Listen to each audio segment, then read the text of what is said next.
हम सबको जहां जाना था वहां चले गए, लेकिन आप एक कोरा कागज हैं। आप न जाने कितने आगे जाएंगे। सारे बच्चों से कहते हैं अपने लुक से ज्यादा बुक पर ध्यान देना। आपकी सफलता इतनी होनी चाहिए कि आपका दुश्मन भी कहे कि हमारे जान पहचान का यह इंसान है। कि आने वाले वक्त में लोग आपकी खैरियत नहीं आपकी हैसियत पूछने आएंगे, और ये बहुत मतलबी है। युवा अवस्था में समय की बर्बादी मतलब होता है अमृत से पांव धुलना। यह बहुत मूल्यवान समय। नमस्कार, आप लाइव सिटीज देख रहे हैं। मैं हूं जय शुक्ला। आजकल के जो युवा हैं, जो भविष्य में ऊपर उठना चाहते हैं, महाबोधि अस्पताल के इस उद्घाटन समारोह पर हमारे मंच पर उपस्थित बिहार के राज्यपाल महामहिम आरिफ मोहम्मद खान से को तहे दिल से नमस्कार, धन्यवाद। और हम सौभाग्यशाली हैं जो ऐसे गौरवशाली व्यक्ति हमारे राज्य के राज्यपाल बन के आए। और श्री राजेश पांडे जी को बहुत बहुत धन्यवाद, जो ऐसे क्षेत्र को एक इतना भव्य और भविष्य को देखते हुए एक अस्पताल दिया, जो कि बहुत ज्यादा जरूरी है। और हमारे चिकित्सा के क्षेत्र में श्री डॉक्टर सदानंद प्रसाद जी, आपका भी बहुत तहे दिल से धन्यवाद, नमस्कार। आप लोगों के मेडिकल क्षेत्र में किए गए योगदानों को हम लोग कभी बार चर्चा करते तो आज सौभाग्य मिला जो आपसे हम लोग एक साथ मंच पर हैं। पूर्व मंत्री श्री शाहनवाज हुसैन जी, जब भी गया आते हैं तो आपके द्वारा दिया गया एयरपोर्ट सबको याद रहेगा यहाँ पर। और इस अस्पताल के नींव में लगाने में सारे शिक्षक, पैरामेडिकल स्टाफ और यहाँ सारे स्टूडेंट, आप सब लोगों को मेरा नमस्कार। देखिए, यहाँ किसी भी देश का भविष्य जो होते हैं वो बच्चे होते हैं। किसी भी अस्पताल हो या कहीं पे भी हो, वो बच्चे जो होते हैं देश का भविष्य होते हैं। हम सबको जहां जाना था वहां चले गए, लेकिन आप एक कोरा कागज हैं। आप न जाने कितने आगे जाएंगे। यह महात्मा बुद्ध की धरती है, ज्ञान की धरती है। इस मगध की धरती से जब चंद्रगुप्त मौर्य एक साधारण बच्चा था तो किसी को नहीं पता था कि मगध साम्राज्य एक अखंड भारत का और निर्माता बन जाएगा। तो आप लोगों से बैठे न जाने कितने लोग भविष्य में जाके क्या बनेंगे ये किसी को नहीं पता है। इसलिए हम सारे बच्चों से कहते हैं अपने लुक से ज्यादा बुक पर ध्यान देना। आपकी सफलता इतनी होनी चाहिए कि आपका दुश्मन भी कहे कि हमारे जान पहचान का यह इंसान है।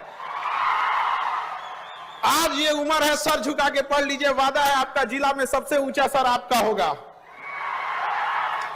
और जो माँ बाप से वादा किए हैं, जो समाज से वादा किए हैं, अपने आप से वादा किए हैं, उसे कभी पीछे मत हटिएगा। यदि आप वादा करते हैं एक्स अमाउंट की डिलीवरी का, तो उससे 4 गुना वादा करके लौटाइए। समाज में याद रखिएगा कि लोग जब भी आप आगे बढ़ेंगे तो कुछ लोग आपको टांग खींचने के लिए आएंगे, निंदा करने के लिए आएंगे। यंग एज में बच्चे इस सब चीजों में भटक जाते हैं। कई बार आपके सामने समस्याएं आएंगी, तो इस सब चीजों को नहीं देखना है। क्योंकि देखिए, याद रखिए, सीता मैया को भी अग्नि परीक्षा देना था, तो हम और आपकी डेगची के मसाला है। तो याद रखिएगा, जब हम संघर्ष कर रहे होते हैं तो हम अकेले होते हैं। जब हम संघर्ष कर रहे होते हैं तो अकेले होते हैं, लेकिन जब सफलता हाथ लगती है तो पूरा कारवां हमारे पीछे हो रहा होता है। तो वह दिन जरूर लेके आइएगा और कामयाब जरूर होइएगा, क्योंकि आने वाले वक्त में लोग आपकी खैरियत नहीं आपकी हैसियत पूछने आएंगे, और ये बहुत मतलबी है। याद रखिएगा, दुनिया, कुछ लोग कहते हैं गोल है, कुछ जोयॉइड है, कुछ ये है वो है। दुनिया मतलबी है, याद रखिएगा आप। इसलिए बहुत जरूरी है कामयाब बनिए, लेकिन इस सबसे ज्यादा जरूरी है कामयाबी के साथ एक अच्छा इंसान बनना।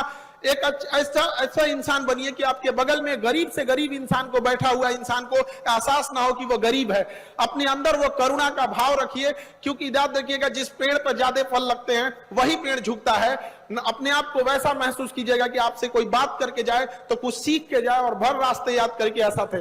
भविष्य में आप डॉक्टर बनेंगे और आपसे यही उम्मीद करते हैं कि आप लोग अपने, डॉक्टरी एक पेशा है। देखिए, हॉस्पिटल चलाना है, मेडिकल इंडस्ट्री काफी महंगी है, मशीनरी जितनी महंगी है, MRI machine, CT scan machine. आप जब डॉक्टर बनेंगे तो ये चीजें आपको भी फेस करनी पड़ेगी। लेकिन हम इतना जरूर आपसे विनती करते हैं इस उद्घाटन समारोह पे कि आप अपने दिन भर में जितने मरीज देखते हैं उसमें 10% मरीज ऐसे देखिएगा, वो इतने गरीब भी हो कि अगर कोई माता जी आंचर में पैसा बांध के लाई है, अगर 10 रुपया 20 रुपया भी है, तो आप उतना ही इज्जत से इलाज कीजिएगा जितना एक अमीर का करते हैं।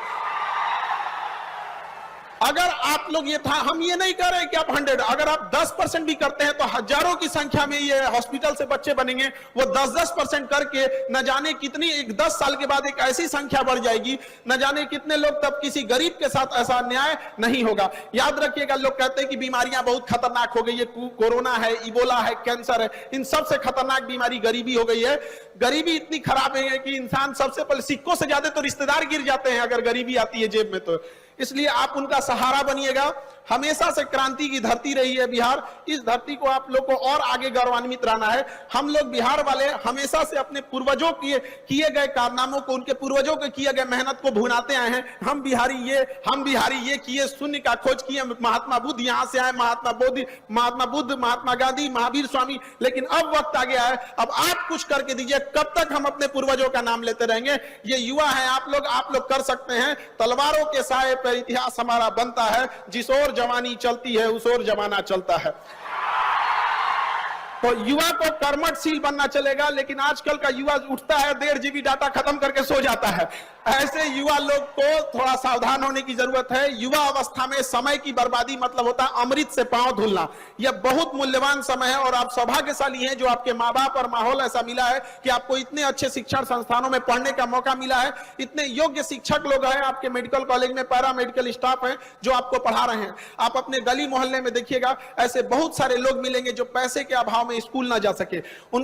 इसका मतलब ये नहीं कि वो अभाव में है तो वो विद्वान नहीं है या वो आगे नहीं कर सकता है। तो आप इस चीज को ध्यान रखिएगा, यदि आपको किस्मत ने मौका दिया है तो इसका भरपूर उपयोग कीजिए और समाज को लौटाइए। एक बार जब डॉक्टर बन जाए तो अपने पैसे से अगर किसी एक गरीब को भी अगर आप पढ़ा सकते हैं, उसका जीवन बदल सकते हैं, तो कम से कम इतना तो रहेंगे कि ऊपर वाले से आंख में आंख मिला के देख सकते हैं कि ये गरीब को जिसको नहीं पढ़ सकता था हमने पढ़ाया है, यही एक ऐसा पुण्य किया है। तो कुछ ना कुछ तो ऐसा कीजिए। लाख बहाने मिलेंगे आपको असफलता के लिए, कोई एक बहाना बना लीजिए जिससे कि आप सफल हो सके। याद रखिएगा, आपके बूढ़े माँ बाप आपकी कामयाबी की राह देख रहे होंगे। कामयाबी का यह मतलब नहीं कि आप अपने लिए अट्टालिकाएं और महल बना लीजिए।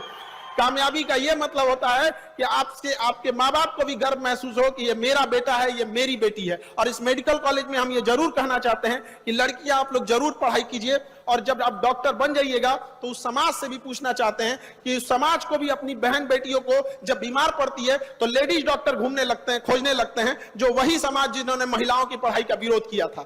तो अब उन लोग को भी सोचना चाहिए कि यदि महिला पढ़ेगी ही नहीं, जब डॉक्टर बनेगी ही नहीं, तो आपके घर की बहन बेटियों का इलाज कैसे करेगी? और महिलाओं लोगों को भी कहना चाहते हैं कि आप इतनी बुलंदी पर जाइए कि जो उंगलियां आपको पीछे गिराने के लिए उठी थी, कल जब आप अपने शहर और गांव मोहल्ले में जाएं तो आपको सैल्यूट करने के लिए उठे। और यही उनका साइलेंट तरीके से जवाब देना होता है। लड़ भिड़ कर किसी से जवाब नहीं दिया जा सकता है। शालीनता रखिएगा, अपने अंदर अहंकार कभी नहीं लाइएगा। अहंकार वह वृक्ष है जिसकी शुरुआत गुस्से से होती है। तो अपने गुस्से को कंट्रोल करिएगा, क्योंकि गुस्सा में जब लोहा लाल हो जाता है तो ही लोहारू से हथौड़ी से मार के टेढ़ा कर देता है। जब गुस्से से लाल लोहा कमजोर पड़ जाता है तो हम इंसान क्या चीज होते हैं। और यही गुस्सा आगे जाके अहंकार देता है, और अहंकार बहुत खराब चीज है। अहंकार में इंसान को इंसान नहीं दिखता। खुद के छत पे चढ़ जाओ तो अपना मकान नहीं दिखता।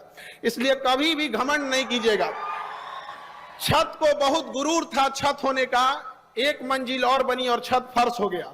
इसलिए हमसे नायाब लोग यहाँ आए और चले गए, रह गई तो उनकी यादें, उनके दिए गए शिक्षा और संस्कार। तो हम यही उम्मीद करेंगे कि आप भी जब जहां से भी आए हैं अपने गांव से, जब आप स्टूडेंट लाइफ में थे तो जब यहाँ से जाएं तो यहाँ के शिक्षक, यहाँ का पूरा हॉस्पिटल, ये कॉलेज याद करें कि इतने बेहतरीन स्टूडेंट और इतने डिसिप्लिन वाले थे। जब आप डॉक्टर बन के जाएं तो इलाज करने के बाद मरीज ऐसा फील करे कि वो डॉक्टर नहीं, उसे अपना अभिभावक, एक माँ बाप की तरह एक सेवा करने के लिए मिला था। जब आप जिस गांव से आप सफल हो वह गांव आप पे गर्व करे।